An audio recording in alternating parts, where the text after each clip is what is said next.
welcome. This is Pam. Today I'm going to be talking about how to recover from an MS flare and how to prevent the next one.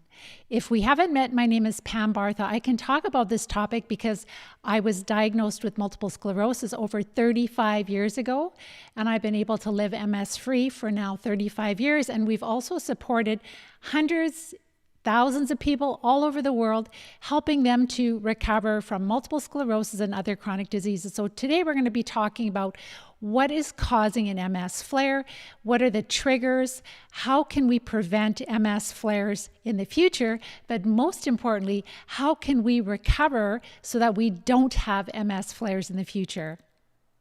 So if we haven't met yet, you may not be familiar with the research that I share.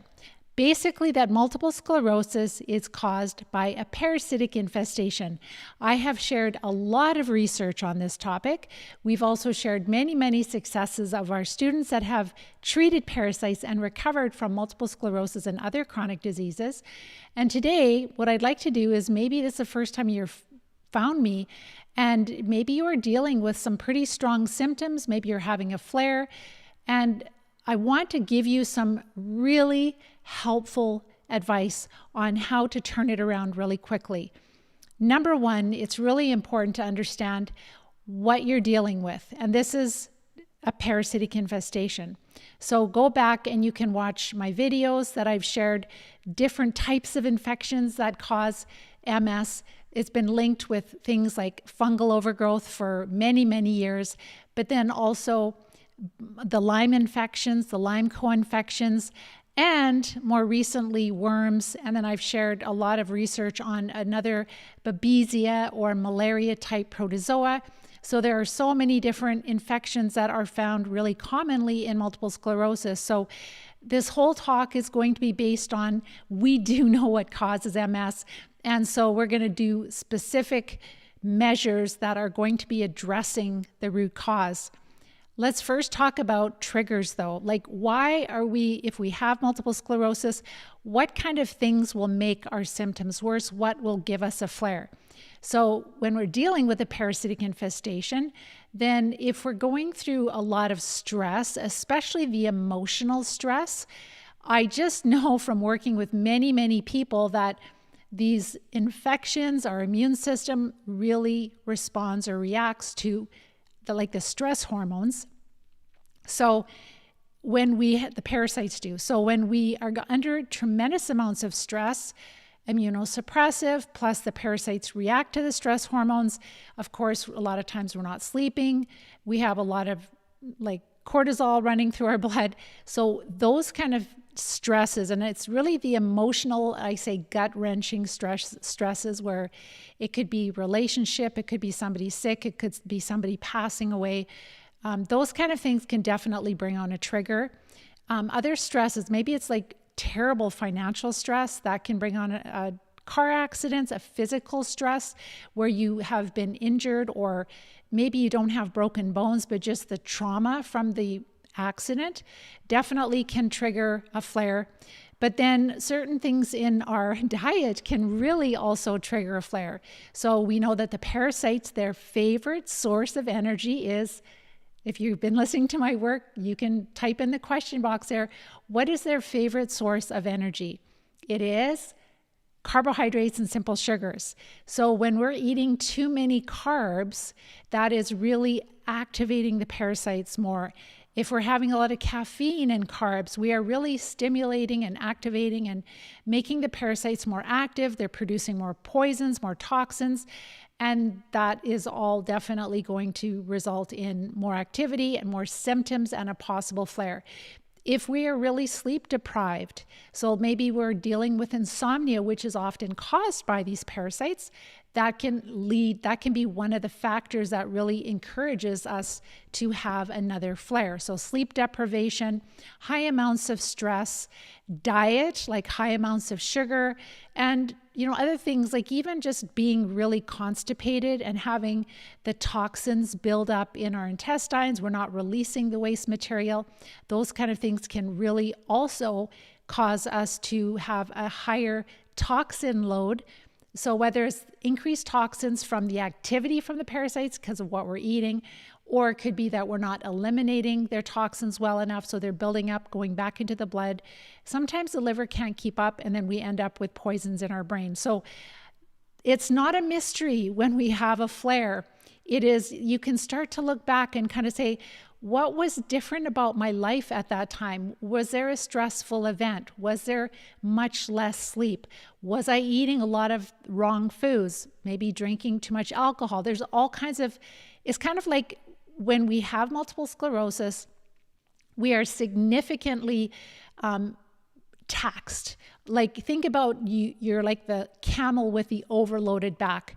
And so then little things like too many grams of carbs, not enough sleep, the stress that comes on with something that happens in your life. Life happens. We can't avoid stress. That's why it's so important to treat the parasites, because when you treat the parasites, then you can manage stress a lot better, because stress, unfortunately, is going to come in our life. It just happens. You'll get through it without having a flare. So those are just some of the different causes for flares. And I should mention too that everything that I share with you, it is not medical advice. I'm not replacing the necessary measures of your healthcare provider. Everything I share with you is like educational purposes only. It is my personal experience in my own health, like when I was diagnosed with MS over 35 years ago, but also in helping many other people to recover from all kinds of chronic diseases. So, and we don't say cure, we say recover, because it's like we can't ever sterilize our body from these parasites, but we can decrease their presence so much inside of us that we feel amazing. And that's how I have been able to live 35 years free of multiple sclerosis. So what I'd like to do is you guys type in your questions in the question box. Tell me if you can relate to the, when you had a flare, could you remember that, was there something going on in your life that was different, like high stress of some sort, some kind of trauma, accident, family issues, deaths in the family, right? Breaking up relationships, all of those kind of things, they're the ones that are really hard on us, even if we're healthy. So again, in those times, then our immune system is going to be weaker. The parasites will be more active. They produce more poisons, and we end up with a flare. So what are the kind of things that we can do to get ourselves out of an MS flare as quickly as possible? So these are proven steps that I'm giving you. Again, not replacing the necessary measures of your doctor. You talk to your doctor about all the things that I'm sharing, right? Like, for example, I'll be sharing one medication, and that you have to make sure that you don't just take medications unless you check with your pharmacist and or your doctor, because there are a lot of negative interactions with things. So number one is diet. That is totally safe. So because we know that all parasites thrive on carbohydrates and simple sugars, then decreasing your carbs significantly down to what we have found the sweet spot to be 30 total grams of carbs, between 30 to 40, but closer to 30 total grams of carbs. It can literally change things so quickly for you, right? It can be within a day or two. That's how significant it is. So it's not I'm getting lower. It's get down into the target zone. You can find all of the Live Disease-Free Diet Guidelines on our website, livediseasefree.com, under research. So in the main menu, it says research. You will find all the guidelines there. So you can start changing your diet, and that is the first step. Now, the second step, I can't say the name of it here on this platform because it is so heavily censored, but I do have other videos. You can go to our website, livediseasefree.com, or you can just even do a Google search on, it's called parasites and treating parasites with oxygen, or parasites and oxygen, live disease free, and you'll find it.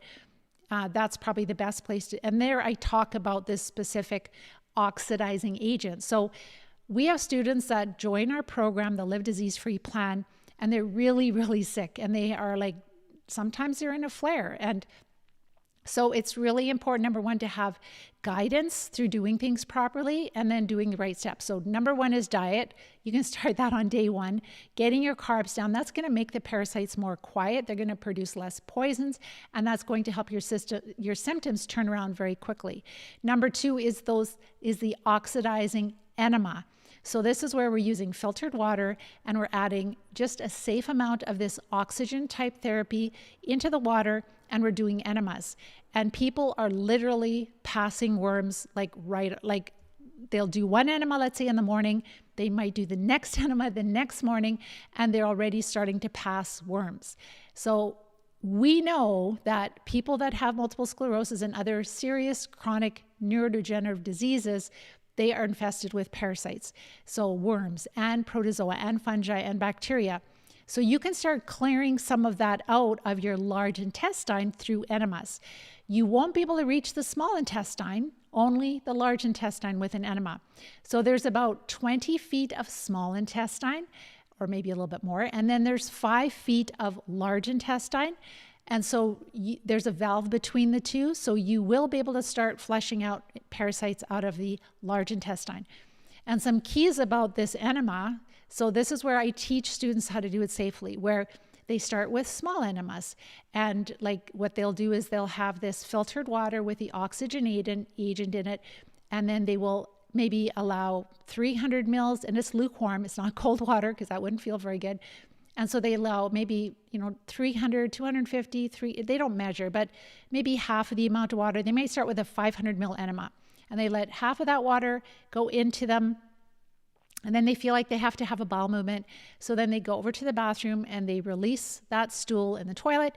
And then they go back and they finish off the last bit of this oxidizing agent water inside of them. And then they are able to hold that for hopefully like 3 minutes. They work up to that. Like at first, it might take a little bit of practice. So then as they're doing that, then the next enema that they do the next day, they will notice that with the first water that comes out, there will be dead worms.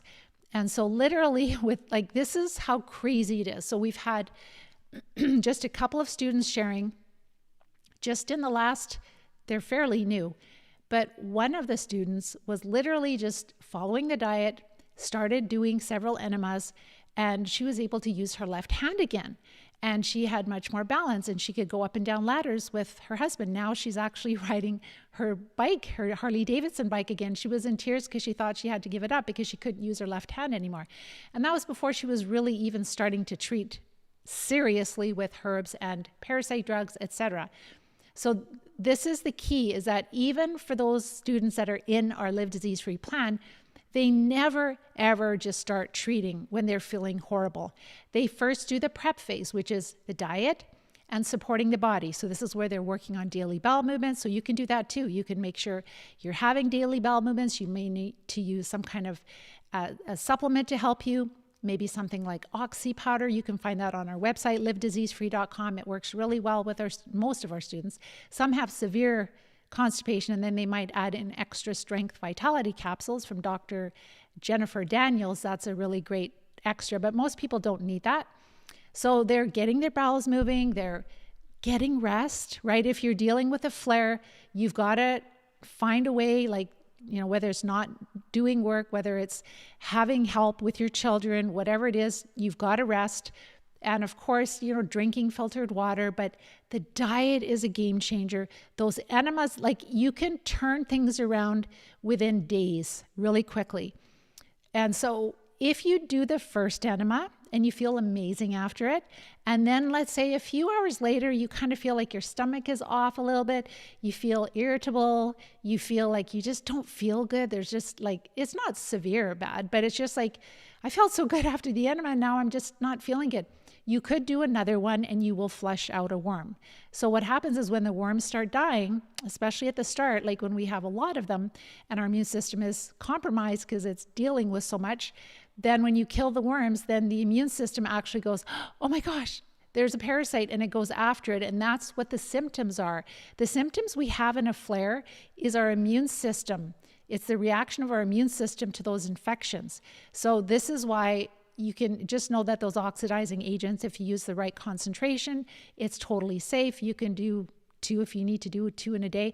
We usually do 1 in a day because it is a little bit time consuming. If you are really disabled, then you could do a colonic, and a lot of the hydrotherapists are starting to add this oxidizing agent into the water. So that is very good and helpful and safe. And then we have other students where they might use a board. It's called a colonic board, and they might do at home where they're using, like, they have to lay down and they have to have help. So there's all kinds of ways, and that's what I help students, depending on their level of disability, to be able to do those enemas, because they're so helpful. It can really turn things around really quickly. Diet and those oxidizing enemas. Those are the 2 like front runners. So this is something, the third one is something that you can look more into, you can talk to your doctor about. But whenever they give people an infusion, they usually give them Benadryl and maybe a steroid. And Benadryl is an antihistamine. And all I know is when I was first diagnosed with multiple sclerosis, that was, over 35 years ago, probably getting on to 36 years now. But there were 2 doctors in the Netherlands that had multiple sclerosis, and they were managing their patients with antihistamine. So they would avoid foods. The patients had to avoid foods they were sensitive to.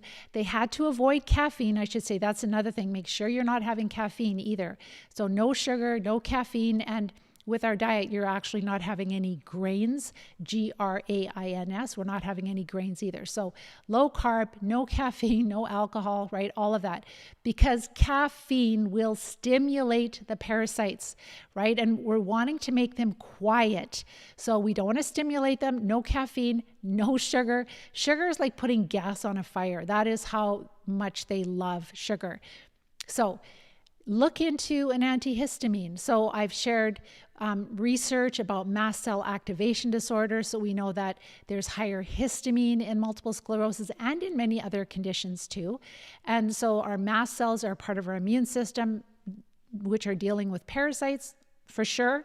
And so when you take an antihistamine and you're lowering the histamine in your body, like some of them, the ones that make you drowsy, the antihistamines that make you drowsy, can help to sedate the parasites, but also help you to sleep too, because a lot of people have a hard time sleeping when they have a lot of parasites. So for me, when I was first diagnosed with MS, I learned from those 2 doctors about the antihistamine called Polaramine. It's not available in Canada anymore. It was just over the counter, just a really simple plain Jane first generation, I believe they're called, where they're drowsy form of antihistamine.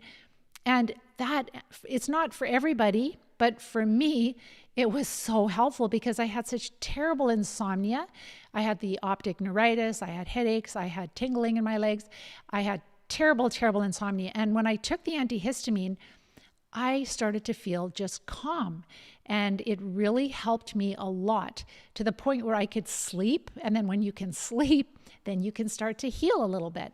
So, but then I've shared tons of other research about how antihistamines, like there's one, clemastine, that one has been shown to promote remyelination. I don't know that it's available anymore. I think there were some adverse effects to that one.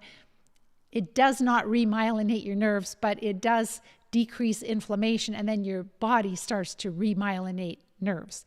So that's the key. But I'm going to look more into the studies of why they're not selling it. Is it that they don't want us to have it? Is it that helpful? I also found out that antihistamine, it also is an anti-malaria. It has a lot of promise for treating malaria, not maybe a cure by itself, but very helpful. So, and that is very common, like either babesia or malaria.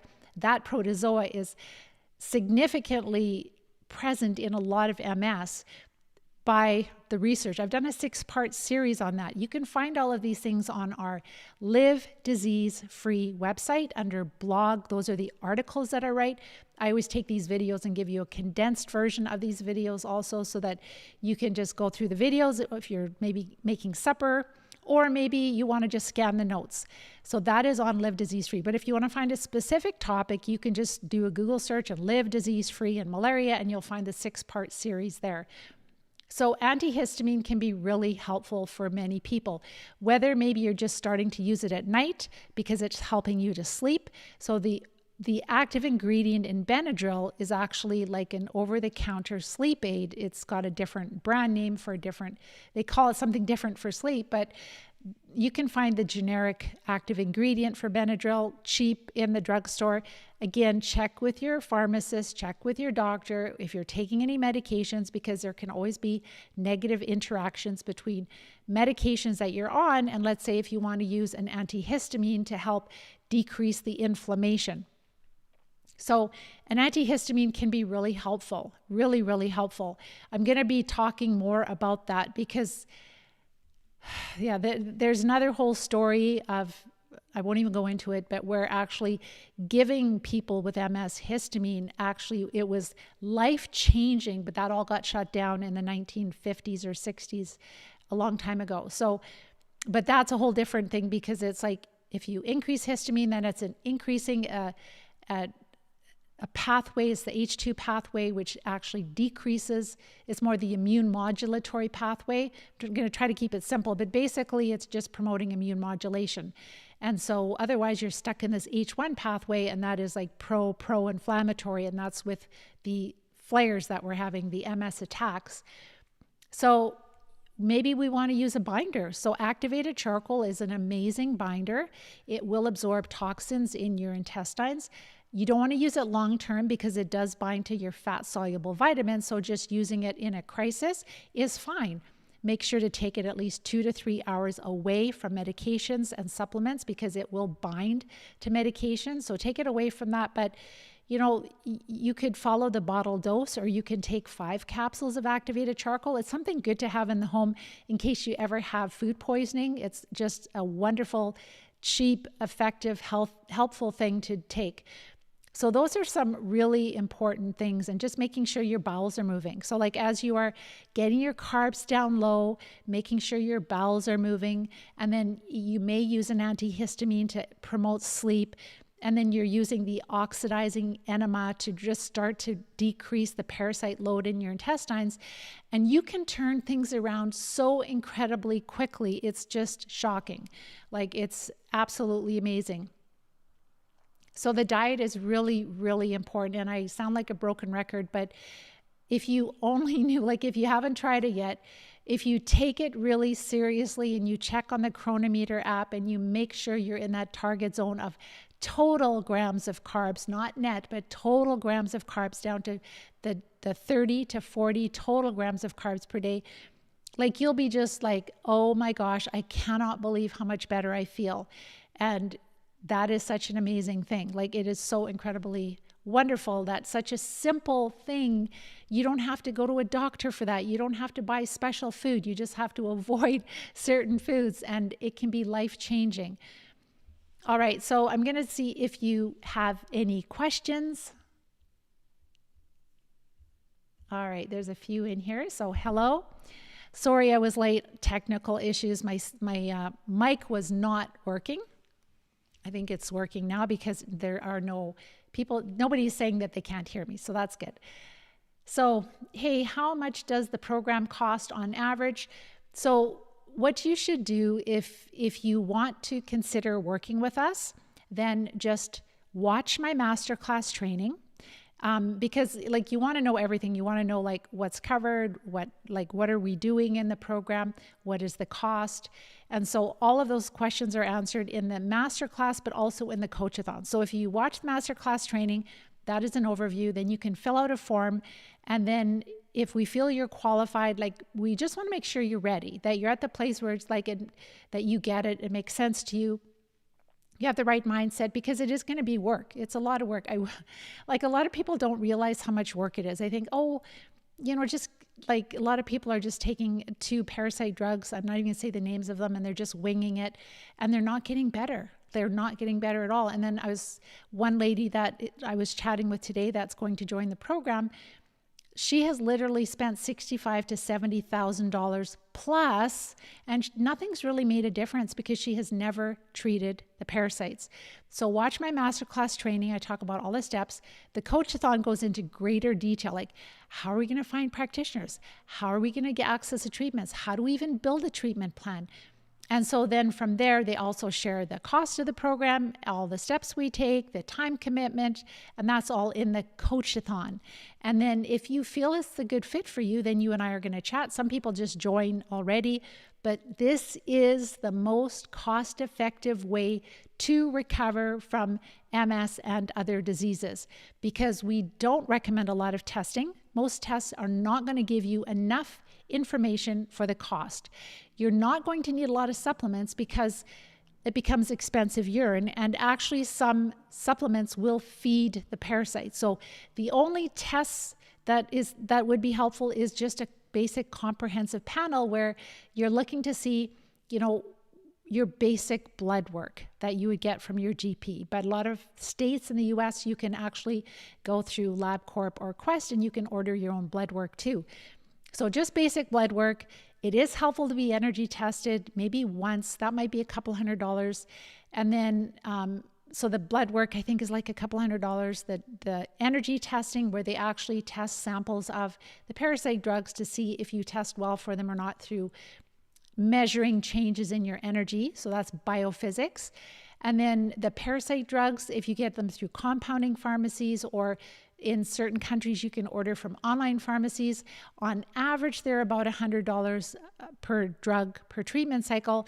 If you went to a local pharmacy, it might cost you $7,000 for that same old unpatentable drug, which is absolutely ridiculous. So this is why you need coaching through this, because there are so many things we don't need. So many people that come to me and find me, they're like, man, if I would have found you earlier, I could have saved, like 50 to 70 to 100. Some people have spent $300,000 on their health doing things like stem cell, CCSVI in the past was popular. Sometimes just the testing is like $10,000. So what you need to do is get ready to treat, and treat as quickly as possible. You don't need a lot of supplements, just some basic like multivitamin, mineral from plants, maybe some extra calcium and vitamin D3 if you're not getting enough sunshine, and that's it. Also, the binder is fine. Like if you want to bind some of the toxins, chlorella and activated charcoal, and then the parasite drugs and just the basic tests, and that's it. Oh, and the oxidizing agent. Oh, that's really expensive. That's like $50 and lasts you for 2 months. And that's why we really like it. It is much more helpful, it's much more effective than ozone. Ozone is great, but it's super expensive. You have to keep going back. And then the parasites continue to grow in between your ozone treatments. So that is a problem. And so with this oxidizing agent, you can put pressure on the parasites every hour if you want, when you're ready. You have to first get ready to treat. We want you first feeling stronger before you start treating. So just make sure to check out my masterclass training and then the coach-a-thon, and you'll get all of that information there. So Darren doesn't believe that Lyme is a real thing. And so I would say that Borrelia is a corkscrew-shaped bacteria for sure.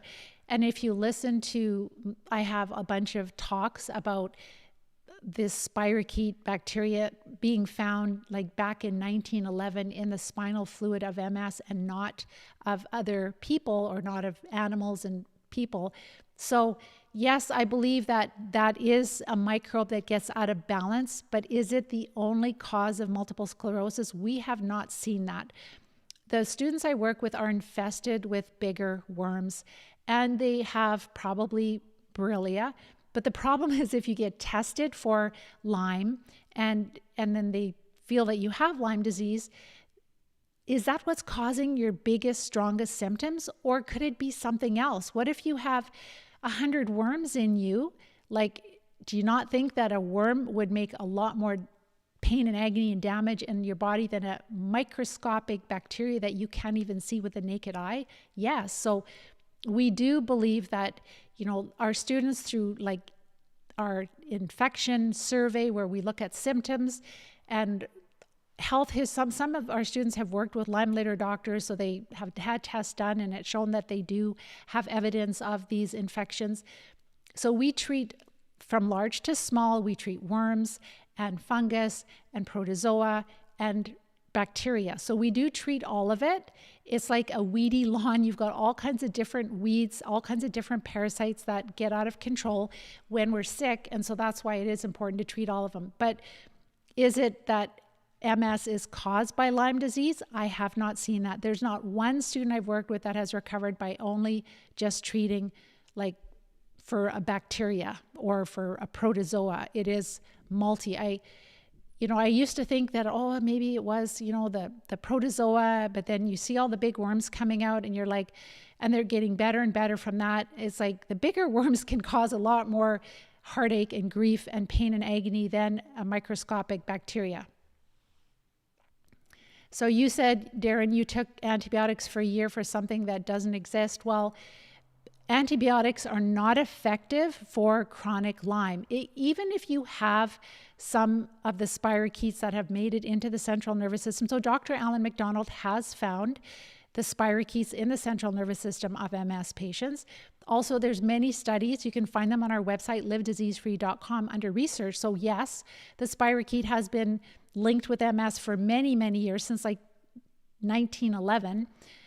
But when you have chronic Lyme, the antibiotics don't work and they can make matters worse. Like if you were just bitten by a mosquito or a tick and you have all the acute symptoms of Lyme, that's the time you would use an antibiotic and that will take care of it. But in time, this Borrelia moves into the tissues, it moves out of the blood, it's hiding under biofilms, it moves into the central nervous system.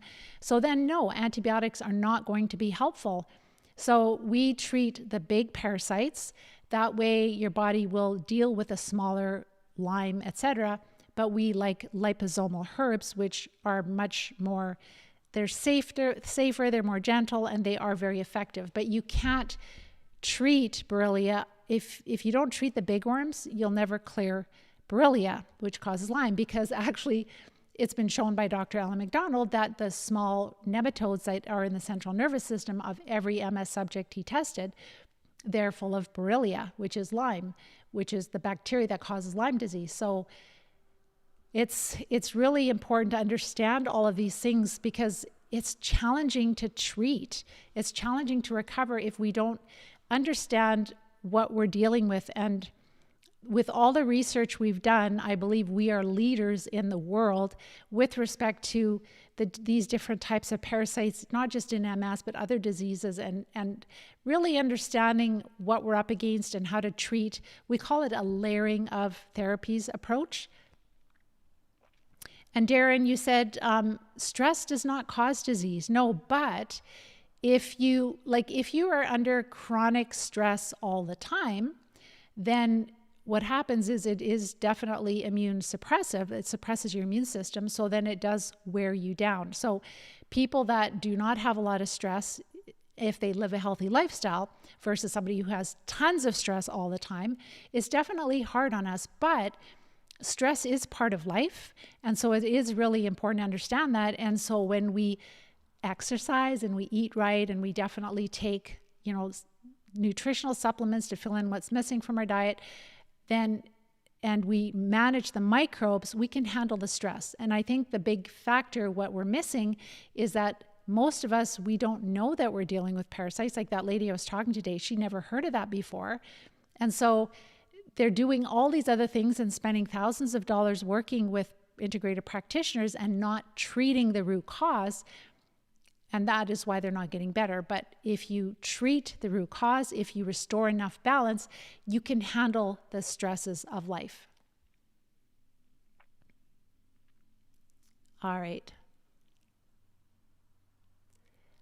So don't you think MS could be cured by just living off-grid, drinking spring water, eating meat and organic fruit and low toxin foods? I really don't believe so. There's lots of people that I've talked to that, they really, let's say they don't have a lot of stress and they eat really healthy and they exercise and they don't have a lot of stress. They will often go 5 years or 7 years before they end up getting a flare. So the problem is, even when you live off grid, there's going to be stress. Like you might have a bear, rummaging through your stuff there's always going to be things that happen in life. And so the parasites, if you leave them in your body, they will continue to reproduce. They will continue to multiply and grow. They will continue to steal your nutrition. And you'll just age quicker and you will become disabled, maybe not as quickly when you actually don't, like when you eat really healthy, low carb and have minimal stress, you can definitely slow it down. But that's what's taking us out at the end of our life, is that we're really, really infested with microbes. Like the people that live in the care homes, like you go through the care homes, I love them. I love the people. I love the people that are supporting them, but it smells like poop, like the whole, and they're all on Depends. That's because their gut microbes, that's the base camp of the problem. But by the time they're very, very disabled, it has moved into their central nervous system. It's moved all throughout the body. All right. And hello, Will. What about an ocular migraine? Well, it's been shown that migraines are, like, very often migraines are associated with lesions in the central nervous system. And so that a lesion, if it is a lesion, then definitely, so an ocular migraine, that is to do with your eyes. So we know that these microbes do get into the central nervous system. That is what these lesions are. That's what I've shared, I've done a talk on how many different parasites can cause lesions in the central nervous system. So that is something that's known in science, but somehow our neurologists don't know that. I don't know why. So 30 grams of carbs a day makes you feel miserable. Body literally runs on glucose. Well, actually, that's not true, because when you have the 30 total grams of carbs per day, you'll notice that your blood sugar is normal. Like, our students have their blood work done before they do any kind of parasite cleanses. So they get their blood work done, they're following the diet, their blood glucose is in the normal range. So it is not going to make you feel miserable at all. It actually makes people feel really great. All right. And the parasites will thrive on honey also. So if you eat, and green tea, definitely the caffeine in the green tea, I would avoid it. Definitely would not do that when you have parasites. So Joey, have your students ever used IV artemisinin? Is it available at some integrative? So it is available. It is, like with all of these things, you have to use the proper dosage for it to be effective. So for example, if you're dealing with malaria, or I would say malaria, that's the CDC will have that on their website, that the IV artemisinin, it's called artesunate, that it is helpful for treating malaria. That's what they feel. But malaria is you just have to be careful, because people herx. Like when people are treated, when malaria is treated, people can herx a lot. So, but artemisinin IV, which is artesunate, is the most preferred, according to the CDC, for treating certain protozoa. But again, we don't focus on, like, protozoa are going to be a lot smaller than worms. And so if you just focus on protozoa, or you just focus on Borrelia, you're not going to get well. Like, you need to treat large and small and fungus, like all of it together. And so if you just do like something that's quite expensive and quite not drastic, but it's more invasive than certain herbs would be, then it's not long lasting, because you haven't dealt with some of the bigger problems. Are your programs international? Yes, they are. We have students from all over the world. Last question. Thank you so much, Joey, for your kind words. You've learned so much. I hope you have. Like, that's why I did this, because it breaks my heart that, you know, I was diagnosed with multiple sclerosis 35 years ago, and nothing has really changed. And people, they get these flares, the MS flares, they end up feeling so horrible. They end up in the hospital, they're on steroids, they're suffering, they lose vision, they start to lose more mobility. And these simple things that I've shared, by just decreasing your carbs tremendously, and making sure that you're doing all the other things like sleep and rest, and you can take a binder. But those oxidizing enemas, they are just life-changing. And just start with small ones, and then also look into the antihistamine, because that has been like for 40 years. There's so much behind that can also be something, because they give that to us when we have an infusion, right? So interesting. So yeah, and doctors knew about this 40 years ago from the Netherlands. Dr. Maas, M-A-A-S, a mother and her daughter, they were both neurologists. I don't even know if they're still alive, but that was the first thing that started my journey to recovery, was just using antihistamines, being able to sleep again, just feeling a little bit more, I was like vibrating from these parasites, just super, super high inflammation. And it just really calmed down my system. Again, you just have to, like some people, it might be too strong, an antihistamine, right? But for a lot, it is going to be very helpful. And that's been shown, because they do give that to people with MS. But it can make you sleepy for that type of a treatment, like that first generation antihistamine. Just a quick one, Cheryl. What about wormwood? Does it help? So wormwood is one of the herbs that are more helpful for multiple sclerosis, and also myrrh. It's not going to cure you on its own, but it definitely, because remember that wormwood is an antiparasitic, but it's also helpful against these protozoa. But we have to remember that the protozoa aren't just living in our blood, not just in our intestines, but wormwood is helpful. That oxidizing agent, we can use it orally when we're ready, and we can use it in enemas. And that is way more powerful than the herbs. It is equally important to the parasite drugs. And so we teach people all of this. So you'll have that for the rest of your life. And what is really unique about our program is we're teaching you how, in the Live Disease-Free plan, we're teaching you how to play an active role in your healthcare, in your recovery, so that once you recover, you can make sure you never end up in this position again. And this relates to, sometimes we have children and we have spouses. And so all of this information is not just for MS, but it is for our whole family, for our children. We can assess them. We can help build up their healthy microbiome so that we can teach them these principles, right? And then there are so many other factors in our environment that we're not even aware of today. And I'm not going to say the names because they're heavily censored. There's stuff they're spraying in our skies, and it is scientifically documented. And that is affecting our metal concentrations in our body. The Wi-Fi, it is another thing that really, so the parasites, this has been shown in science, they absorb a lot of metals. And then we have all of this wireless radiation that they're almost like an antenna inside of us, and it really impacts them. So they're getting impacted more by the Wi-Fi than even we are. So that makes them more virulent also. So it is important to, yes, build a healthy lifestyle and do heavy metal detoxes and possibly liver, gallbladder flushes, and look for hidden dental infections, like all of these things, and constantly detoxing from the environment that we're in, unfortunately, in this day and age that we're living, and building up the healthy microbes, and just living our life like I have been. I have just had a new grandson. That's why I wasn't here last week. So now we have 8 grandchildren, 10 years and younger, which is so much fun. And I got back into horses again. And I just thank God, because it could have been so different. I believe that it's by the grace of God I learned all of this.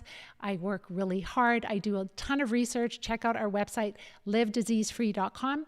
You'll find like a huge resource. When you go through that, you'll be like blown away with everything that I pulled together. Again, I believe it's by the grace of God, but it has been work.